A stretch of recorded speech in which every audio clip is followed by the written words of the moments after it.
Bismillahirrahmanirrahim. Assalamualaikum warahmatullahi wabarakatuh.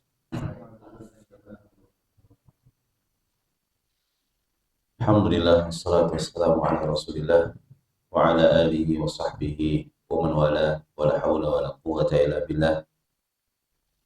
Subhanaka la ilma lana illa ma 'allamtana innaka antal alimul hakim. Allahumma 'allimna ma yanfa'una wa anfa'na bima 'allamtana wa zidna ilma. Ma'asyiral muslimin rahimani wa rahimakumullah.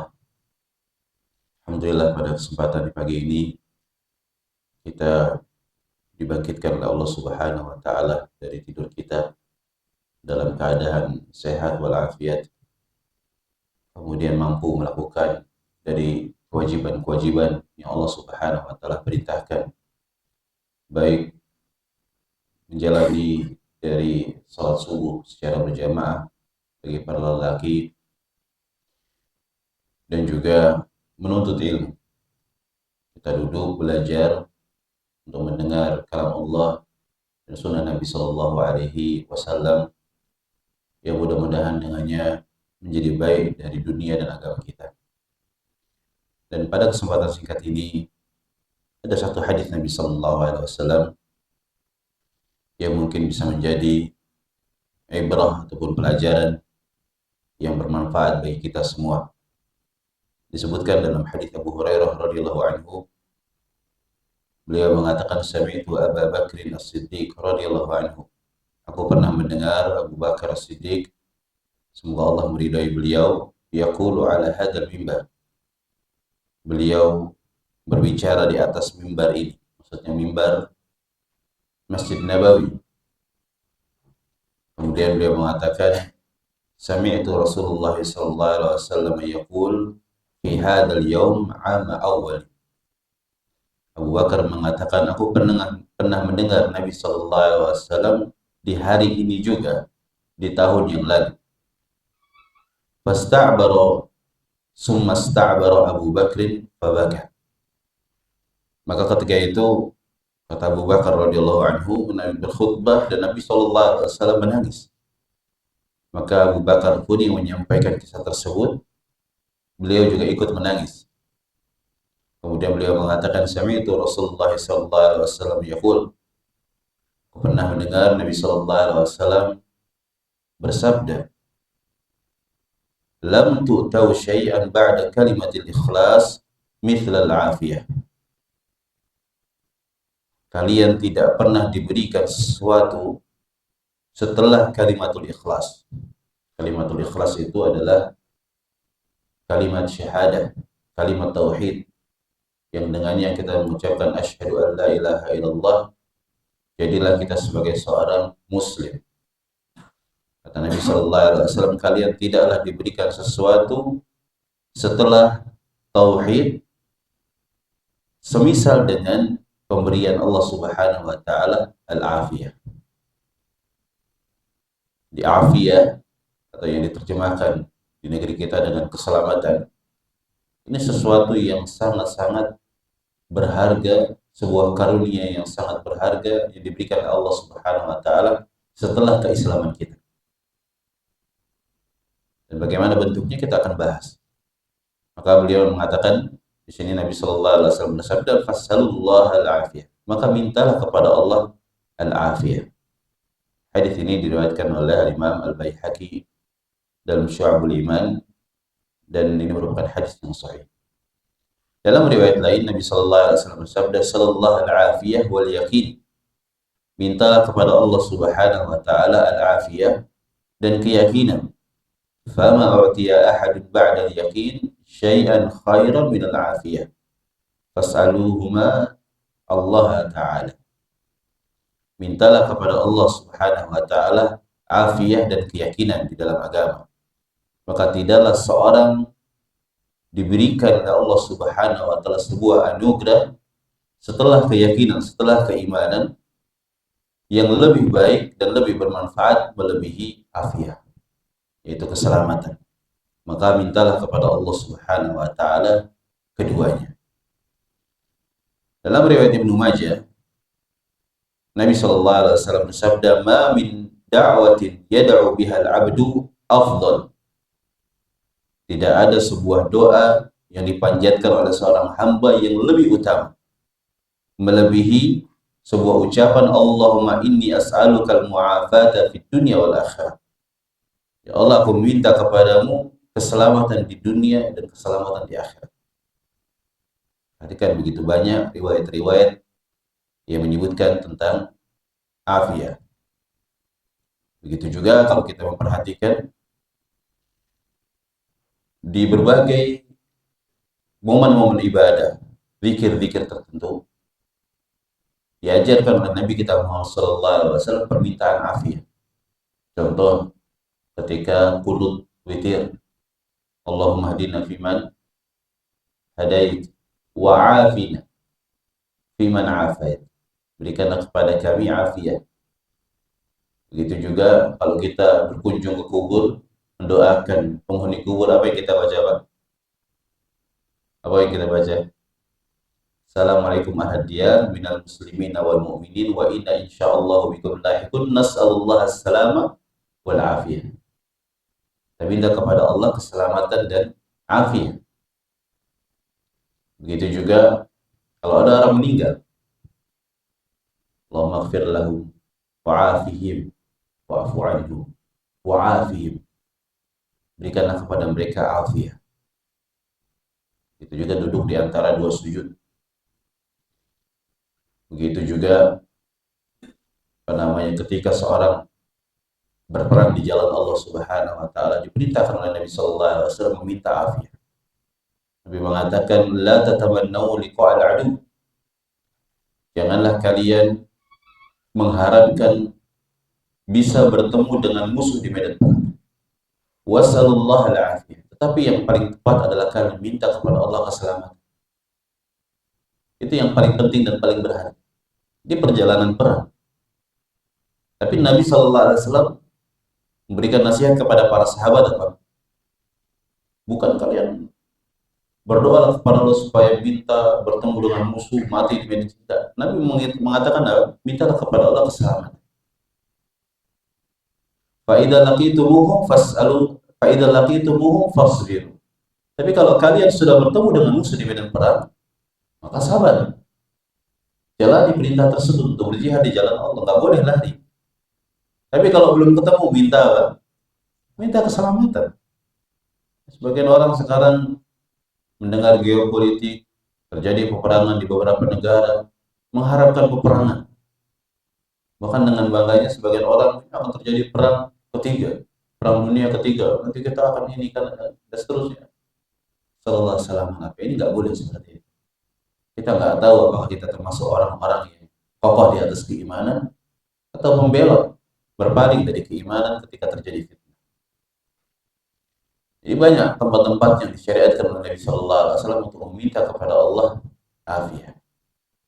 Di antara yang rutin kita baca itu syariat untuk melakukan zikir pagi dan petang. Disebutkan dalam hadis Ibnu Umar radhiyallahu anhu, beliau mengatakan bahwa lam yad'u hadhihi al-kalimat an-nabi sallallahu alaihi wasallam. Ya, lam yakun Rasulullah sallallahu alaihi wasallam yad'u haula'il kalimat hina yumsi wa hina yusbih. Wa Nabi sallallahu alaihi wasallam tidak pernah meninggalkan kalimat-kalimat berikut ketika beliau berada di pagi dan petang. Apa doanya, Pak? Allahumma inni as'aluka al-afiyata fid dunya wal akhirah. Hafal kan, Pak ya? Sering kita baca ya.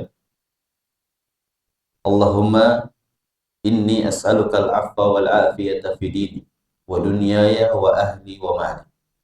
Ya Allah, aku meminta kepadamu keselamatan di dunia dan di akhirat. Ya Allah, aku meminta kepadamu maaf dan afiah baik pada agamaku, duniaku, keluargaku dan juga hartaku. Allahumma astur awrati.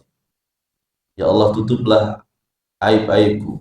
Wa amin raw'at. Berikanlah kepadaku ketenangan. Allahumma hafadni min baini yadayya wa min khalfi wa an yamini wa an shimali wa min fawqi wa a'udzu bi'azamatika an ughtal min tahti. Kita minta kepada Allah perlindungan dari depan, dari belakang, dari kanan, dari kiri, dari atas, dari bawah. Seluruhnya kita minta Allah keselamatan. Perhatikan, terkadang kita membaca satu zikir, tetapi kita tidak mendalami dari mana-mana tersebut. Ini tiap hari kita baca, Pak. Tapi kita enggak benar-benar mendalami makna-makna tersebut, di mana keselamatan ini sesuatu yang sangat kita butuhkan.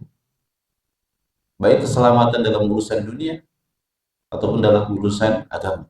Baik di dunia, di alam barzah, di padang mahsyar, dan juga di akhirat.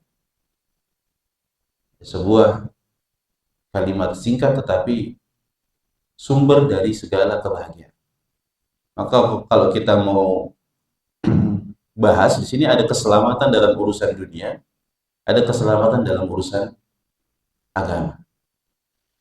Kalau keselamatan dalam urusan dunia, intinya seorang meminta kepada Allah Subhanahu wa taala keselamatan pada apa saja yang terkait dengan urusan dunia. Sebagai contoh, kita minta kepada Allah keselamatan pada jasad kita dari berbagai penyakit, dari terjadinya sebuah kecelakaan. Ya, kita minta kepada Allah Subhanahu wa taala dari keburukan orang yang ingin membuat makar kepada kita. Kita minta kepada Allah. Begitu juga kita minta keselamatan pada harta kita. Kita minta keselamatan pada keluarga kita. Ya. Kemudian harta-harta kita dan seterusnya. Ini kita minta kepada Allah Subhanahu wa taala.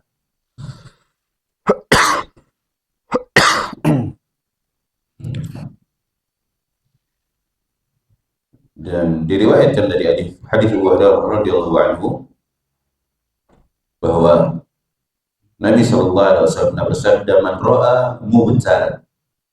Siapa yang melihat seorang yang mendapatkan sebuah musibah, faqala alhamdulillahilladzi 'afani mimma ibtalaka bih. Segala puji bagi Allah yang telah memberikan kepadaku afiat dari musibah yang telah Allah timpakan kepadamu, wa faddalani 'ala katsirin mimman khalaqa tafdila, dan memberikan karunia kepadaku dari karunia yang Allah Subhanahu wa taala lebihkan. Lam yusibhu dzalikal bala.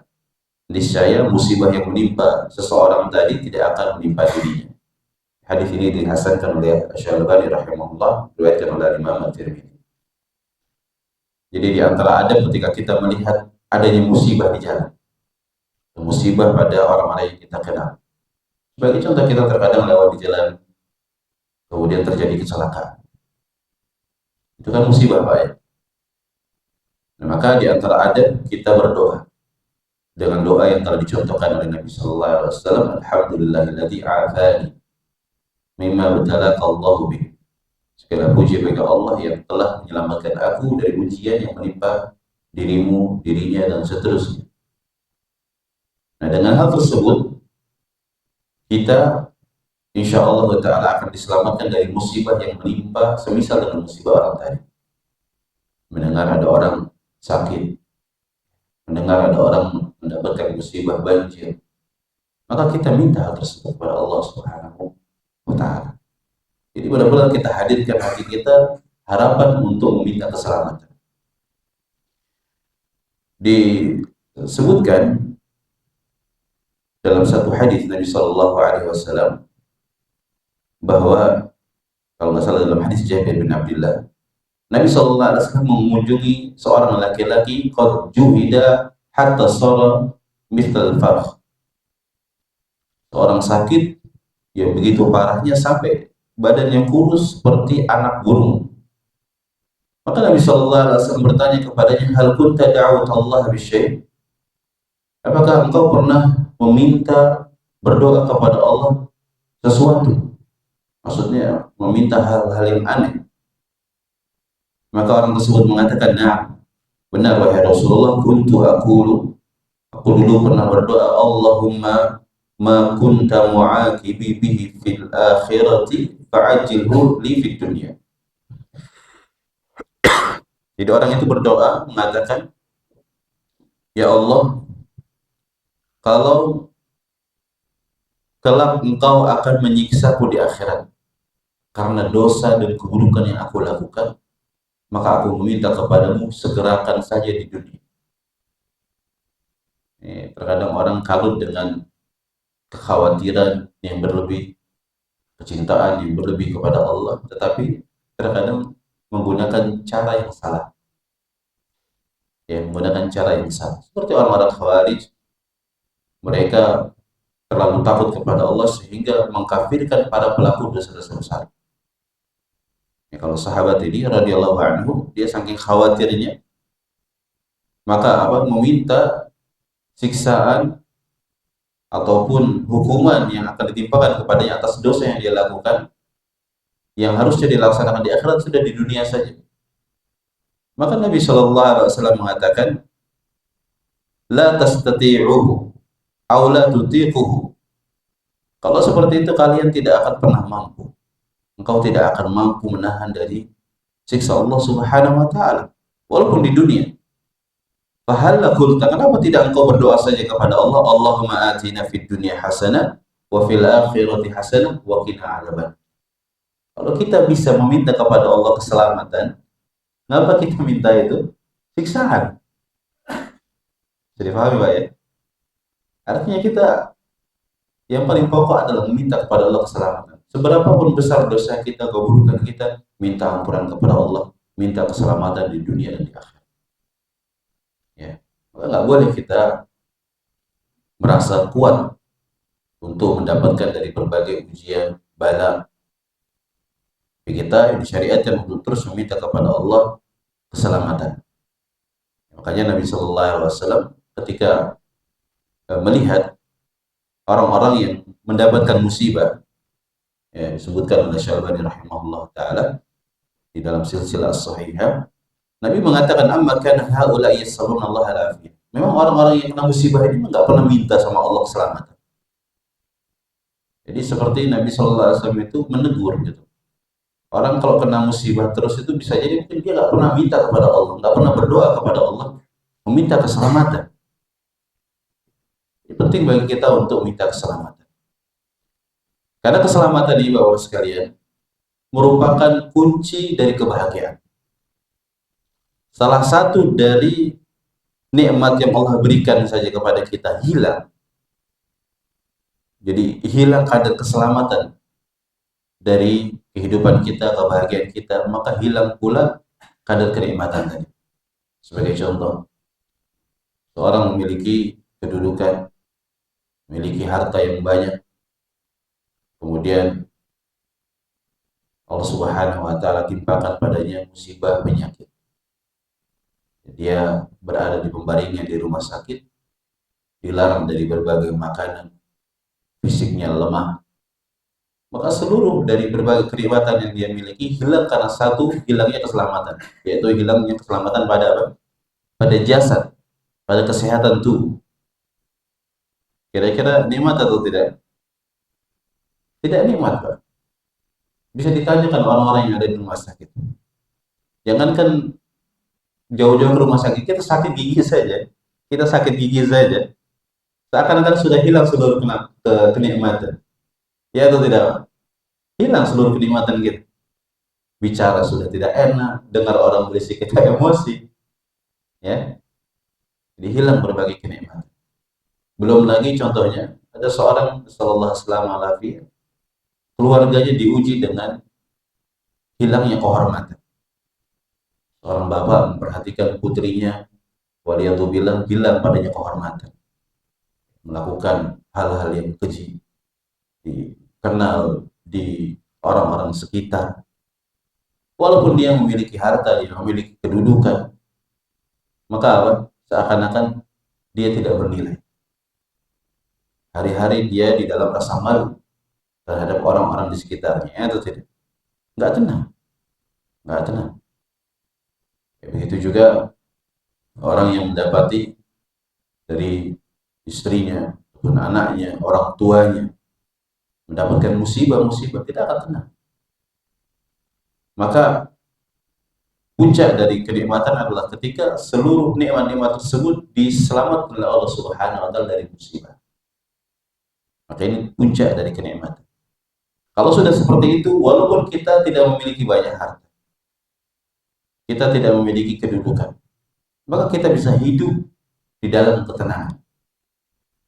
Hanya ada dalam satu riwayat bahwa Hajjaj bin Yusuf, salah seorang gubernur Kufa yang terkenal dengan kezalimannya, dia mengundang orang Baduy untuk dijamu makan di rumah. Maka dengan bangganya dia mengatakan, innahu ta'amun thayyib. Ini nih makanan enak sekali. Orang Baduy dengan kepolosannya, kemudian biasanya orang-orang Baduy itu dikenal dengan kehidupan yang keras. Dia berucap dengan satu ucapan yang sebenarnya dikhawatirkan oleh orang-orang yang mengenal Hajjaj bin Yusuf. Jangankan orang biasa, para sahabat saja banyak yang dibunuh oleh dia. Maka orang Baduy itu mengatakan, ma tayyabuhu khabbasuka wala tabbakhuka. Wahai Hajjaj, ini yang bikin enak itu bukan kokimu, bukan resepnya juga. Walakin tayyabatul afiyah. Tapi sebenarnya yang bikin makanan ini enak itu karena kita ini sehat. Kita ini selamat dari musibah. Coba lihat orang-orang yang kena musibah, diantarkan makanan yang lezat pun hilang kenikmatan. Ya, saudara-saudara kita mungkin yang berada di pengungsian, kita antarkan makanan enak, tetap saja gak nikmat. Ya, tapi ada orang cuma makan tempe tahu, tapi dia berada di rumahnya, berkumpul dengan keluarganya, selamat pada hartanya, pada jasadnya, subhanallah, nikmat. Tapi banyak yang nggak sadar dia udah ada di kenikmatan. Ya atau tidak, Pak? Banyak yang nggak sadar bahwa dirinya itu sedang di dalam kenikmatan yang didambakan oleh orang-orang di luar sana. Ini karena kita kurang bersyukur kepada Allah Subhanahu wa taala. Ada satu kisah bahwa Harun ar-Rasyid rahimahullah taala, salah seorang khalifah yang terkenal dengan kesolehan, dengan ketakwaannya, sedang duduk bersama Ibnu Samak, merupakan salah seorang ulama, duduk bersama beliau di satu majelis. Fatalaba Harun ar-Rasyid al-ma liyashrabahu. Maka Harun ar-Rasyid minta kepada para pembantunya untuk mengambilkan air minum agar dia bisa minum. Maka Ibnu Samak memberikan nasihat pada poin tersebut. Dia mengatakan, ya Amirul Mukminin, wahai Amirul Mukminin, law munita syurba al-ma hadhihi bikam tashtariha. Kalau seandainya engkau dihalangi untuk bisa meminum satu teguk air ini, berapa yang kau akan bayar dari air satu tegukan tersebut? Maka Harun ar-Rasyid mengatakan, bimulki, saya akan tebus satu air ini dengan kerajaan. Artinya gini, seorang butuh sekali dengan air minum. Nah, seandainya kalau dia tidak minum ini bisa mati. Dia memiliki harta, di antaranya ada dia memiliki contohnya kerajaan. Kita lebih baik mati kehausan atau lebih baik kita korbankan seluruh harta kita untuk bisa mendapatkan keselamatan. Kalau orang masih punya akal, dia korbankan seluruh hartanya, selamat jasadnya. Ya atau tidak? Kan gitu, Pak. Kalau sudah dalam keadaan darurat, kita akan korbankan seluruhnya. Itu di dunia. Begitu juga di akhirat. Allah Subhanahu wa taala banyak menyebutkan di dalam Al-Qur'an tentang keadaan orang-orang yang zalim pada hari kiamat. Walau anna lil ladzina dhalamu ma fil ardi jami'a wa mithlahu ma'ahu laftadaw bihi min su'il 'adzabi yaumil qiyamah. Seandainya orang-orang yang zalim memiliki bumi dan semisalnya bersamanya, niscaya dia akan tebus dengan seluruh bumi dan kenikmatannya tadi yang dia miliki dari keburukan pada hari kiamat. Artinya orang pada hari kiamat, kalau seandainya punya segala sesuatu, dia akan tebus supaya selamat dari siksa api neraka. Itu keadaan di akhirat. Keadaan di dunia, orang-orang yang berakal, dia akan lebih memilih mencari keselamatan pada kehidupan dunianya daripada mati tetapi utuh hartanya. Toh utuh hartanya siapa yang menikmati? Yang menikmati siapa, Pak? Ahli waris. tidak akan menikmati dia setelah kematian. Ya, maka kata beliau, bimulki, saya akan korbankan seluruh kerajaanku ini. Walau munita khurujaha, bikam kunta tashtariha. Baik. Kalau seandainya engkau sudah minum dan engkau tidak bisa mengeluarkan apa yang kau minum dari perutmu itu, berapa yang kau akan bayar supaya bisa keluar dari perutmu? Maka kata beliau, bimulki, saya akan korbankan seluruh hartaku, seluruh kerajaan. Maka subhanallah, kata Ibnu Samad, inna mulkan qimatuhu syurbatu ma la jadirun alla yunafas fi. Subhanallah. Kalau kerajaan yang begitu megah, mewah, agung saja, harganya itu seperti seteguk air, maka yang seperti ini hendaknya orang itu nggak perlu berlomba-lomba. Ya. Nah kalau sudah sampai waktunya, nggak ada harganya ini sebenarnya. Yang ada harganya itu adalah iman dan amal soleh kita. Taatan kita kepada Allah, itu yang paling berharga. Nah, kalau kita bicara kenikmatan dunia terbatas. Ada waktunya, ada ajalnya.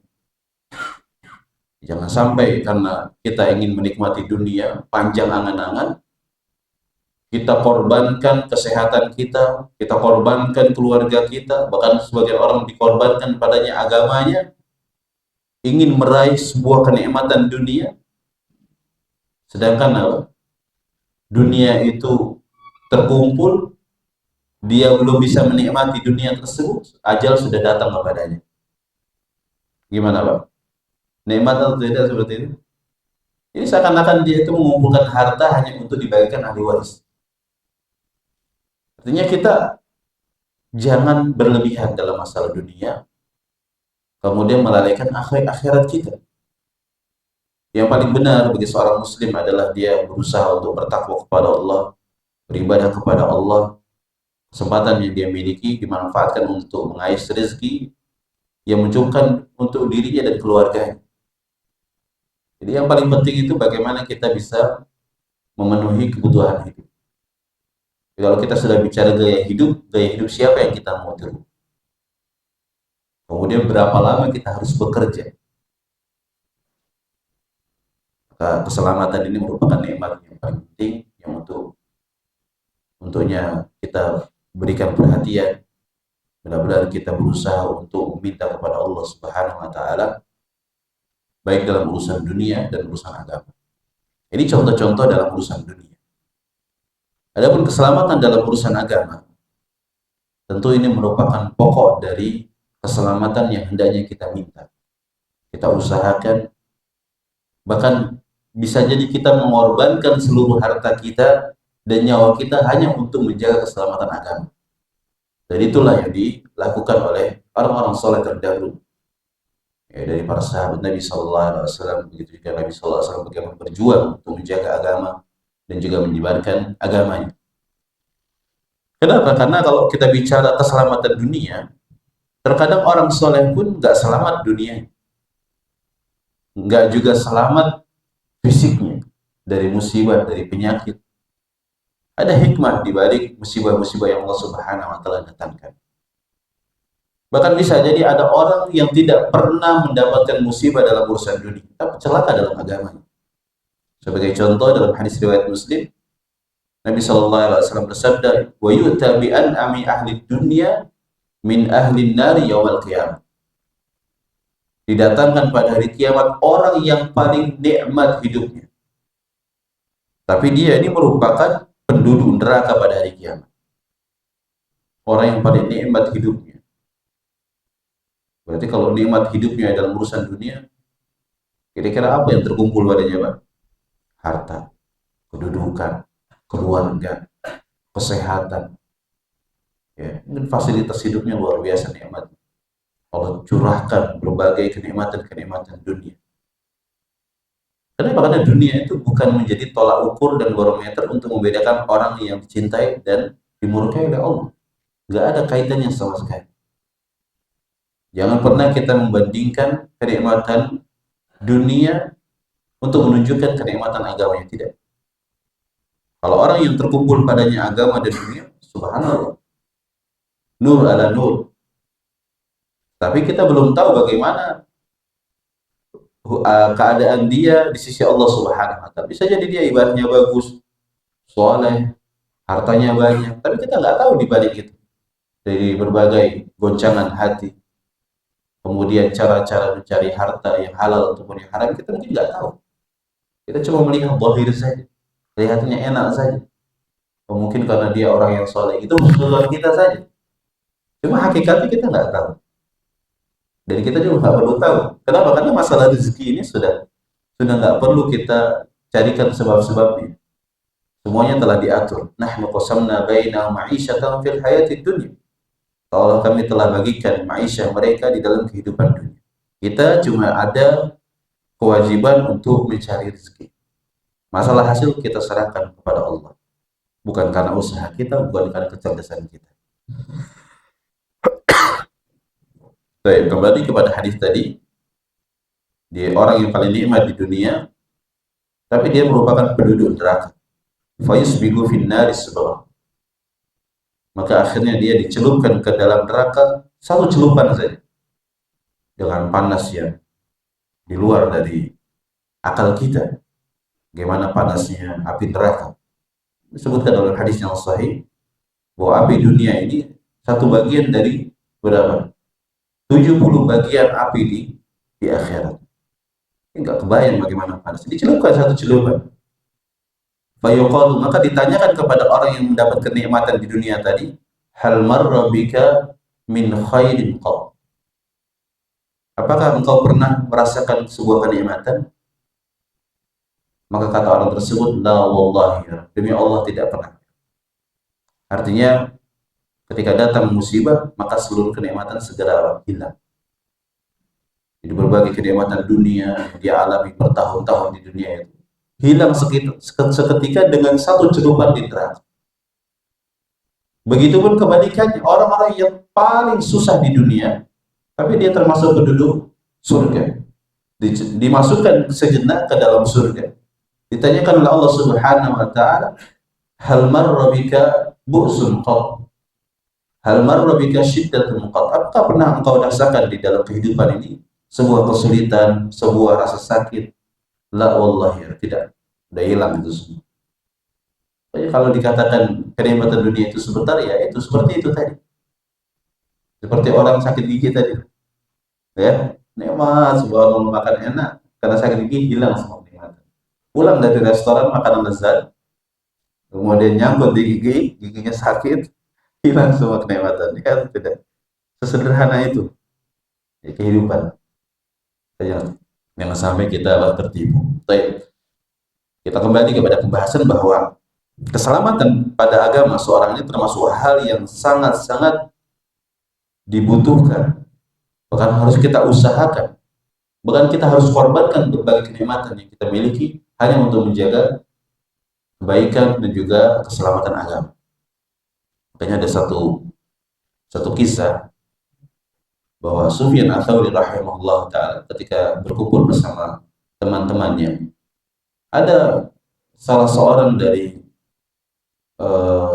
tentara ormas, kalau di zaman kita mungkin ormas, ya mereka biasanya melakukan kezaliman di berbagai tempat, melakukan perusakan, mengambil harta orang lain secara zalim.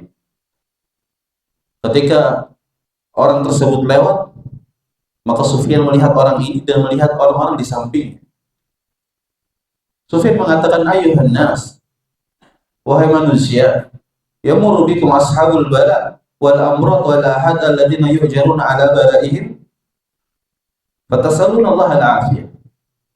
Kalian lihat orang yang kena musibah, ada kecelakaan, ada yang hilang hartanya, kalian minta kepada Allah keselamatan sesuai dengan sunnah tadi ya. Tapi kata beliau, wa yamurru bikum haula'i dzalaman. Ini lewat di depan kalian orang-orang yang biasa melakukan kezaliman. Alladzina ya'taduna 'alan nas wa ya'kuluna huquqan nas. Orang-orang yang melampaui batas terhadap manusia, memakan harta-harta manusia, wa ya'maluna al-munkarat fala tasallallahu alaihi. Lakukan berbagai kemungkaran, tapi kalian tidak meminta kepada Allah keselamatan. Artinya kalau kita melihat ada pelaku maksiat, orang terjatuh di dalam kesyirikan, terjatuh di dalam maksiat, jatuh di dalam bid'ah, hendaknya kita apa? Meminta kepada Allah selamatan, ya Allah selamatkan hamba dari musibah tersebut. Karena itu musibah yang lebih besar daripada musibah dunia. Ya, lalu sebagian orang terfitnah ya, malah sibuk dengan menggibah, menyebutkan kejelekan-kejelekan. Kenapa tidak kalian itu minta kepada Allah keselamatan saja? Diam sejenak, kemudian merenung, khawatir akan musibah tersebut menimpa diri Anda. Nah, itu hendaknya kita jalani. Jangan kita sibuk dengan oh fulan seperti ini, fulan seperti ini. Dia dulu memang seperti itu, tidak. Tapi kita ya Allah, selamatkan hamba dari fitnah tersebut. Ya, selamatkan hamba dari musibah tersebut. Nah, itu adalah sikap seorang mukmin.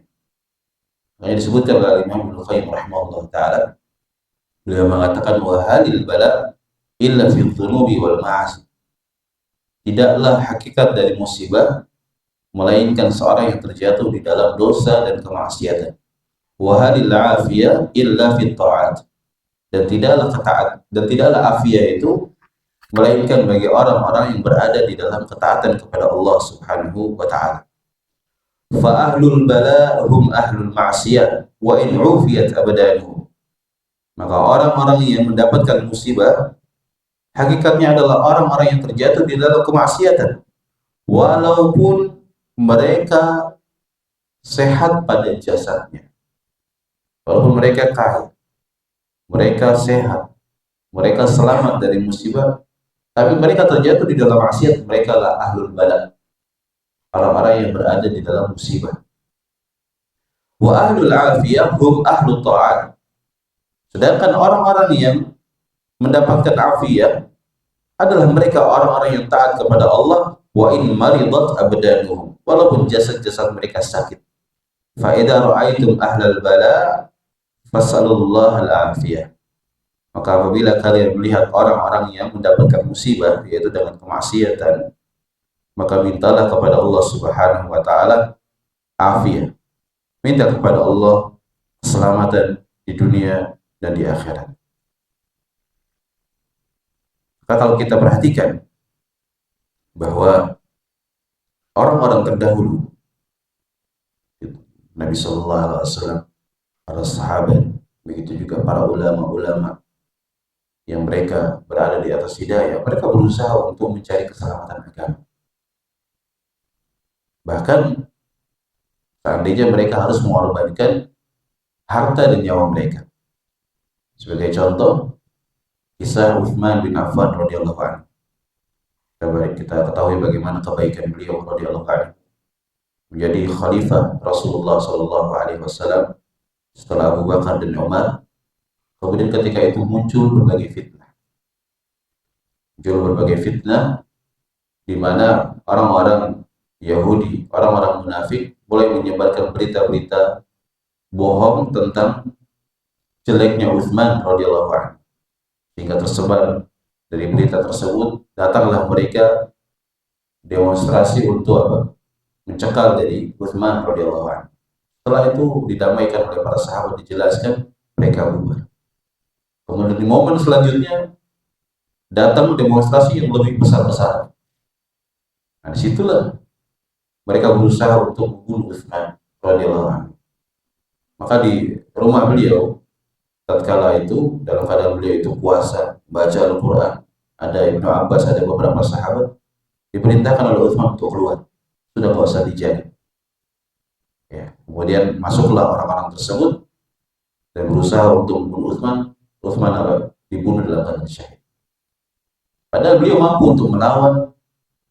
Beliau juga mampu untuk memerintahkan kepada para sahabat Nabi, orang-orang mulia, untuk membunuh juga, melawan juga orang-orang yang melakukan demonstrasi. Tapi karena ini sesama muslim, mereka sesama muslim, nggak mungkin dikorbankan salah satunya. Ya, satu kelompok dengan satu kelompok terjadi pertikaian, tertumpah darah yang begitu banyak. Maka Utsman lebih baik mengalah. Makanya disebutkan dalam satu hadis dari Sa'ad bin Abi Waqqas radhiyallahu anhu, tatkala terjadi fitnah Utsman bin Affan, Beliau mengatakan, asyhadu anna Rasulullah sallallahu alaihi wasallam qala, aku bersaksi bahwa Nabi sallallahu alaihi wasallam pernah bersabda, inna satakunu fitnatul qa'idu fiha khairun minal qa'id. Sungguhnya akan terjadi sebuah fitnah, orang yang duduk lebih baik daripada orang yang berdiri. Wal qa'imu khairun minal mashi. Yang berdiri masih lebih baik daripada yang sudah mulai jalan. Wal mashi khairun minas sa'i. Yang jalan masih lebih baik daripada orang yang bersegera untuk menjemput fitnah tadi. Maka kata Sa'ad bin Abi Waqqas radhiyallahu anhu, afara'aita in dakhala alayya baiti fa wasata yadahu ilayya liyaqtulani. Maka kata Utsman radhiyallahu anhu, wahai Rasulullah, bagaimana pendapatmu kalau ada orang yang masuk ke rumahku membentangkan senjatanya untuk membunuhku? Maka kata Nabi sallallahu alaihi wasallam, kun kabni Adam. Kalau keadaan seperti itu, jadilah engkau seperti salah satu dari anak Adam. Kita tahu ada kisah Qabil dan Habil. Ya, yang satu ingin membunuh saudaranya, kan gitu Pak ya? Kenapa? Karena iri, karena cemburu, karena hasad. Maka Allah abadikan ucapan saudaranya yang mau dibunuh, la in basatta ilayya yadaka litaqtulani ma ana bibasiti yadaya ilaika liaqtulak. Kalau engkau hunuskan pedangmu untuk membunuhku, saya tidak akan menghunuskan pedangku untuk membalas pembunuhan tersebut. Inni akhafullah rabbal alamin. Dan sesungguhnya aku takut kepada Rabb semesta alam. Perhatikan, ya lebih baik dia mengorbankan nyawanya untuk apa? Menyelamatkan agamanya. Kalau dia membunuh, dia terjatuh di dalam dosa. Membunuh seorang muslim, walaupun dia adalah orang yang ingin melakukan kezaliman kepada diri. Tapi ketika terjadi fitnah, maka yang lebih baik bagi seorang apa? Menyelamatkan agamanya, mengorbankan harta dan juga nyawanya. Makanya sampai disebutkan oleh Nabi SAW dalam beberapa hadis, ketika terjadi fitnah, artinya kerancuan antara sesama muslim, kita diperintahkan oleh Nabi SAW untuk mematahkan pedang-pedang kita. Jadi patahkan pedang-pedang, jangan sampai nanti emosi tusuk saudara kita. Tak boleh. Berbahaya kalau musim fitnah seperti itu. Jadi pelajaran dari hadis ini apa? Hendaknya seorang berusaha untuk menjaga agamanya. Satu kisah terakhir ya, dari kisah Imam Al-Bukhari rahimahullah ta'ala. Kita tahu bagaimana beliau rahimahullah radhiyallahu anhu di dalam menyebarkan hadis-hadis Nabi sallallahu alaihi wasallam, berkelana dari satu negeri kepada negeri lain untuk mengumpulkan hadis-hadis Nabi sallallahu alaihi wasallam yang valid, yang sahih, memisahkan antara yang benar dengan yang palsu. Berkeliling ke seluruh penjuru negeri. Bukan disebutkan guru dari Imam Bukhari ini lebih dari 1000. Bayangkan di zaman tersebut dengan sedikitnya transportasi, beliau keliling dunia bertemu dengan 1000 para ulama, atau bahkan lebih, untuk mengumpulkan hadis-hadis Nabi sallallahu alaihi wasallam.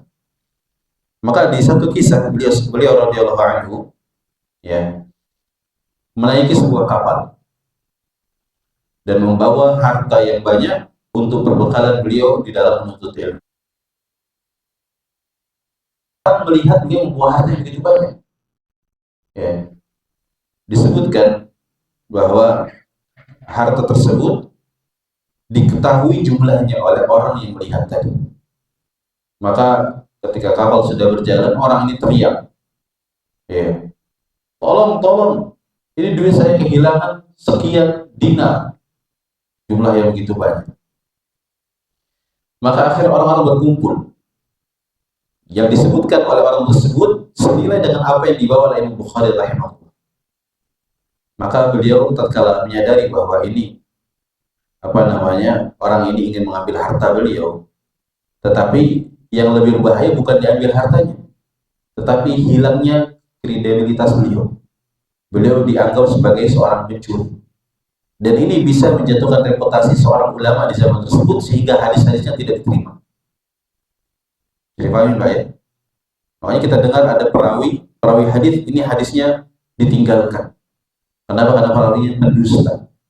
Padahal dia sholat, dia puasa, dia zakat, dia hafal Al-Quran. Tetapi kalau sudah dicap sebagai orang yang pendusta, pernah melakukan satu kedustaan, sudah tidak akan diterima hadis-hadisnya sampai hari kiamat. Subhanallah.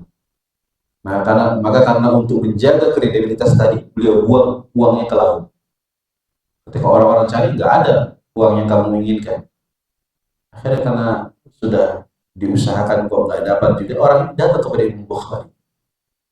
Kau kemana kan uangmu tadi? Kau kemana kan uangmu tadi? Maka kata beliau, ya hada, wahai fulan, inni afnaitu umri fi jami hadithi Rasulullah sallallahu alaihi wasallam wa uriftu bis-siqah. Wahai orang, ini saya sudah habiskan umurku untuk mengumpulkan hadis Nabi sallallahu alaihi wasallam dan aku dikenal dengan kejujuran. Dalam ucapan yang lain, fa khasyitu ayyudan bi khiyanah fa abtal ma kuntu fihi min al-ilmi wad din. Maka aku takut dan khawatir aku dianggap oleh manusia telah melakukan sebuah pengkhianatan sehingga hal tersebut dapat membatalkan kedudukanku di dalam ilmu dan juga agama. Tadi kan jumlah yang besar, miliaran, ya, miliaran. Bekal untuk menuntut ilmu dibuang hanya untuk menjaga apa? Keselamatan pada agama. Maka dari pelajaran ini Bapak sekalian, yang paling pokok dan paling penting kita berusaha untuk meminta kepada Allah. Minta dengan jujur. Di dalam doa-doa kita, di dalam sujud-sujud kita, minta kepada Allah keselamatan dunia dan akhirat. Begitu juga kita berusaha untuk mendapatkan keselamatan ini baik dalam urusan dunia dan urusan agama. Kalau dalam urusan dunia, ya intinya kita jangan melakukan hal-hal yang membahayakan diri kita. Ya, jangan melakukan hal-hal yang sifatnya membahayakan diri kita. Baik pada pekerjaan, begitu juga pada hiburan. Jangan sampai yang membahayakan. Saya pernah bawa tamu orang Arab lagi ke puncak, melihat ada orang naik para layang. Kaget dia, Pak. Karena memang ini orang pedalaman dia dari Yaman, pedalaman main ke Indonesia. Saya dampingi. Kata dia, "Kayf yastahdil hayat?" Ini gimana orang kok main-main dengan nyawanya? Di atas terbang-terbang, kalau jatuh gimana? Kayaknya dia mati kan gitu. Nah, seperti orang suatu berusaha untuk naik gunung, puncak gunung. Ya boleh-boleh saja, tapi jangan yang berbahaya. Itu hanya untuk hiburan saja, kita masa rela untuk mengorbankan nyawa kan gitu. Yang wajar-wajar saja, normal-normal saja. Pekerjaan, ya. Kita kalau nggak paham listrik, jangan kita oprek-oprek kabel listrik. Itu ada strumnya, Pak, bahaya. Kan gitu. Intinya kita berusaha untuk mencari keselamatan hatta dalam urusan dunia. Kalau dalam urusan agama, ya kita harus membutuhkan ilmu supaya tahu mana halal, mana haram, mana yang boleh, mana yang ini ujian dan fitnah. Sehingga kita bisa berhati-hati dari berbagai kesesatan, ketergelinciran. Minta kepada Allah Subhanahu wa taala dari keselamatan. Ya wallahu a'lam bishawab, ya intinya bahwa keselamatan merupakan hal yang sangat penting yang hendaknya kita minta kepada Allah, kita usahakan dan kita berlindung kepada Allah Subhanahu wa taala dari berbagai bala. Makanya di antara doa Nabi sallallahu alaihi wasallam, beliau berdoa, Allahumma inni a'udzubika min zawal ni'matik. Ya Allah, aku berlindung kepadamu dari hilangnya kenikmatanmu, wa tahawuli afiyatik, berubahnya afiah yang kau berikan, wa fujaati nikmatik, kemudian seketikanya dadakannya kemurkaanmu yang datang kepadaku, wa jami'i sakhatik, dan seluruh dari hal-hal yang kau murkai. Ya wallahu a'lam bishawab. Insyaallah cukup kita pelajari pada kesempatan ini dari hadis Nabi sallallahu alaihi wasallam, mudah-mudahan bermanfaat. Ya, subhanallahi wa bihamdihi, asyhadu an la ilaha illa anta, astaghfiruka wa atubu ilaik. Sallallahu ala nabiyyina Muhammad wa ala alihi wa sahbihi wasallam. Alhamdulillahi rabbil alamin. Jazakumullahu khairan. Wassalamualaikum warahmatullahi wabarakatuh.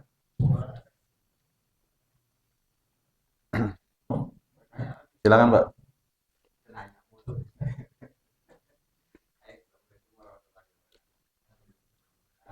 Assalamualaikum.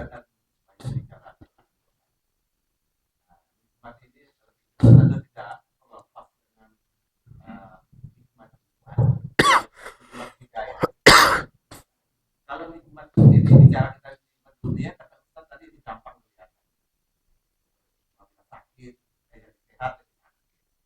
banyak jadi. Tapi kalau nikmat ini kan susah, karena dia tidak berwujud.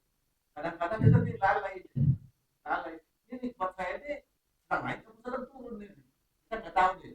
Nikmat dunia, nikmat iman kita itu kita nggak tahu. Sekarang nikmatnya stabil apa naik. Ya. Yang kedua itu terkait dengan ini kan orang punya segala tapi belum tentu punya hidayah. Karena dia terkait semua nikmat, iman, hidayah selalu terkait. Nah, orang yang punya segala itu kan punya hidayah. Nah, gimana cara misalnya mencapai hidayah? Hidayah itu kalau masalah kan ada yang Tuhan, ada yang kita sendiri. Nah, yang kita sendiri gimana caranya mengejar hidayah? Itu aja. Yang pertama, bagaimana kita tahu kita itu mendapatkan nikmat dalam agama, gitu Pak ya. Jadi ditimbang dengan ketaatan kita kepada Allah. Karena iman itu meningkat dengan ketaatan, berkurang dengan kemaksiatan. Dan itu hanya dapat kita timbang secara pribadi ketika kita memiliki ilmu, Pak. Artinya ilmu di sini bukan berarti kita harus jadi ustadz ya. Minimal kita terus belajar, mengaji, ikut kajian, sehingga kita tahu perintah-perintah Allah, larangan-larangan Allah Subhanahu wa taala. Dan kita tahu perlakuan kita, perilaku kita. Ini dalam suatu hari ketaatan apa yang kita lakukan, maksiat apa yang kita lakukan. Ya, kalau kita checklist ini ternyata maksiat, dosa-dosa besar nggak ada, alhamdulillah, minta kepada Allah Subhanahu wa taala taufik dan kita bersyukur kepada Allah.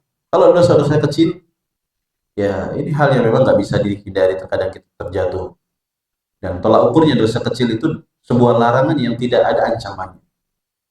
Nah, yang seperti ini kita tetap meminta ampun kepada Allah, tapi apa? Dijanjikan Allah Subhanahu ampunan dengan syarat kita meninggalkan dosa-dosa besar. Allah mengatakan instajtanibu kaba'ira ma tunhauna anhu nukaffir ankum sayyi'atikum wa nudkhilkum mudkhalan karima. Kalau kalian meninggalkan dosa-dosa besar, niscaya kami akan ampunkan dosa-dosa kecil kalian. Ya. Itu kalau ukurnya adalah ilmu. Kalau kita sudah punya ilmu, kita bisa tahu kapan iman kita meningkat, kapan berkurang. Kemudian, ketika iman kita ini meningkat, dan ini merupakan bentuk keadilan Allah Subhanahu wa taala, Allah akan balas ketaatan kita di dunia sebelum di akhirat. Dan balasan Allah terhadap kebaikan agama kita itu luas. Nggak hanya dalam urusan dunia. Benar, terkadang ada seorang hamba karena ketaatannya Allah lapangkan rezeki. Bisa atau tidak? Bisa. Yang ini lapang rezekinya karena maksiat. Ya. Karena maksiat Allah kasih rezeki, tapi alasannya adalah karena istidraj, untuk menjatuhkan dia di kemudian hari dengan sesuatu yang lebih parah. Yang ini meningkat rezekinya karena ketaatan. Beda sebabnya. Beda sebabnya. Begitu. Baik.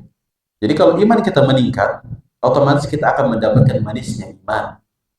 Nabi SAW mengatakan, daqatu amal iman.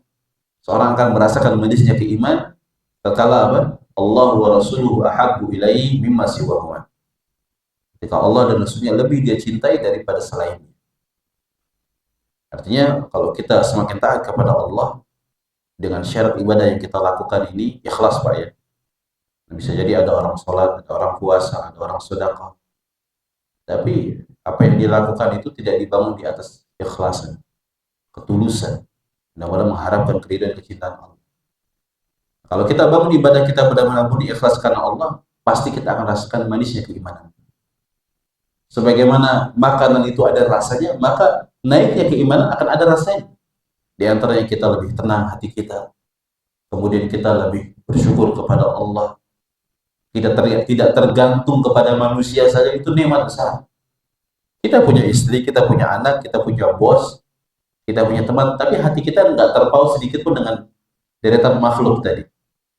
Hati kita hanya tergantung kepada Allah. Kita berbuat baik kepada istri, kepada kita karena Allah. Nah, itu nikmat besar itu, Pak. Karena sebagian orang itu dibudak hatinya oleh makhluk. Sedih, tertawa, bahagianya tergantung kepada makhluk. Ada atau tidak seperti itu? Ini budak makhluk namanya. Itu di dalam musibah dia. Dia berada di dalam musibah. Ya. hatinya dibolak-balikan disebabkan karena makhluk. Padahal makhluk itu tidak ada haknya sedikit pun untuk apa? Menguasai hati kita. Yang harusnya memenuhi hati kita adalah Allah Subhanahu wa taala.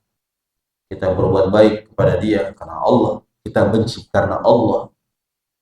Jadi nggak ada ibaratnya apa namanya kalau istilah orang-orang itu teman yang abadi di dunia. Nah, hari ini dia taat kita cintai, ya. Besok dia maksiat tidak kita cintai. Kan gitu. Kalau dia melakukan kesalahan, walaupun dia teman kita, kita nasihati. Sebagian orang, oh, kalau saya nasihati nanti dia jadi nggak senang dengan saya. Berarti Anda ini mencari itu Allah atau mencari itu dia? Dia kumpul, temannya maksiat sudah biarin saja. Yang penting kita tetap bisa kumpul. Dengan alasan apa? Persahabatan. Iya nggak, Pak? Iya kan? Padahal dia telah memperbudak hatinya terhadap makhluk. Jadi semakin iman kita meningkat, di antara buahnya adalah hilangnya ketergantungan kita kepada makhluk. Sedih kita, bahagia kita karena Allah Subhanahu wa taala. Nah, itu bisa jadi tolak ukur kita, Pak. Kalau kita sudah bisa merasakan nikmat tersebut, subhanallah, itu lebih indah daripada kenikmatan-kenikmatan dunia. Makanya disebutkan oleh Syekhul Islam rahimahullah taala, inna fid dunya jannatun man lam yadkhulha lam yadkhul jannatal akhirah. Sesungguhnya di dunia itu ada surga juga. Kalau dia belum masuk di surga dunia tadi, gak akan masuk di surga akhirat. Maka ketika ditanya apa surga dunia itu, iman billah, keimanan kepada Allah. Jadi sebuah kenikmatan yang gak bisa ditukar dengan dunia. Ya, para ulama, orang-orang yang kokoh di atas agama, mereka gak akan tukar kenikmatan agama itu dengan dolar, dengan dirham, dengan dinar. Bagi mereka hidup zuhud, didatangkan oleh orang-orang kaya, ditawari berbagai kenikmatan, mereka tolak. Ya, mereka tolak. Bahkan seperti guru dari guru kami, Syekh Mukbil rahimahullah, beliau banyak didatangi oleh pemimpin, ingin disogok, ya, supaya apa? Contohnya apa namanya, koalisi dengan apa namanya, dengan pemerintah, dengan ormas-ormas tertentu. Tidak. Agama lebih mulia daripada apa? Kedudukan dunia. Nah, itu orang-orang yang sudah merasakan apa? Merasakan manisnya iman. Mereka nggak mau tukar tuh kenikmatan tersebut. Seperti itu. Wallahu a'lam bishawab. Yang kedua tadi apa? Nah, bagaimana mengejar hidayah? Baik. Jadi hidayah itu ada dua, Pak. Ada namanya hidayah bayan. Ada namanya hidayatul irsyad. Hidayah bayan adalah terkait pengetahuan. Bapak tahu ini halal itu haram, itu namanya hidayah bayan. Nah, bisa jadi dua orang sama-sama tahu, tapi yang satu mengamalkan, yang satu tidak. Nah, ini yang kedua namanya hidayatul taufik. Hidayatul bayan dan hidayatul taufik. Ya, orang bisa tahu mengetahui hidayatul bayan, dia tahu hukumnya, tapi belum tentu mendapatkan taufik, kan gitu, Pak. Makanya di dalam surat Al-Fatihah itu ihdinas siratal mustaqim, itu terkumpul padanya dua hidayah disebutkan oleh Imam Ibnu Katsir rahimahullah. Kalau salah di dalam tafsirnya. Jadi kita minta kepada dua hidayah tadi, kita minta ilmu juga, minta supaya diberikan kemudahan untuk beramal. Karena percuma ilmu tapi nggak diamalkan. Gitu, Pak ya. Percuma ilmu nggak diamalkan. Makanya konsekuensi dari doa kita ihdinas siratal mustaqim, kita wajib belajar, wajib beramal, Pak. Kalau pincang salah satunya seperti orang-orang yang disebutkan setelahnya, ghairil maghdubi alaihim waladdallin. Al-maghdubi alaihim, orang-orang Yahudi. Ya. Kenapa orang-orang Yahudi dikecualikan? Yang kita dipinta oleh Allah SWT berlindung dari sifat-sifat mereka, mereka berilmu tetapi tidak beramal. Waladdallin, orang-orang Nasrani, mereka beramal tapi tanpa ilmu. Nah, orang yang berada di Shiratal Mustaqim tadi mengumpulkan antara ilmu dan amal. Ya.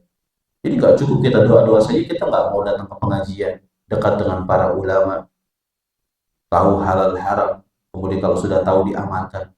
Itu nggak jujur berarti kita di dalam doa-doa kita. Kita minta kepada Allah tapi kita nggak mau jalan. Ya, ada orang pengen bisnis dikasih modal nggak mau bisnis, rugi, ya, rugi, tidak mendapatkan manfaat. Wallahu a'lam bishawab. Cukup Pak, cukup ya, alhamdulillah. Jazakumullah khairan. Assalamualaikum warahmatullahi wabarakatuh.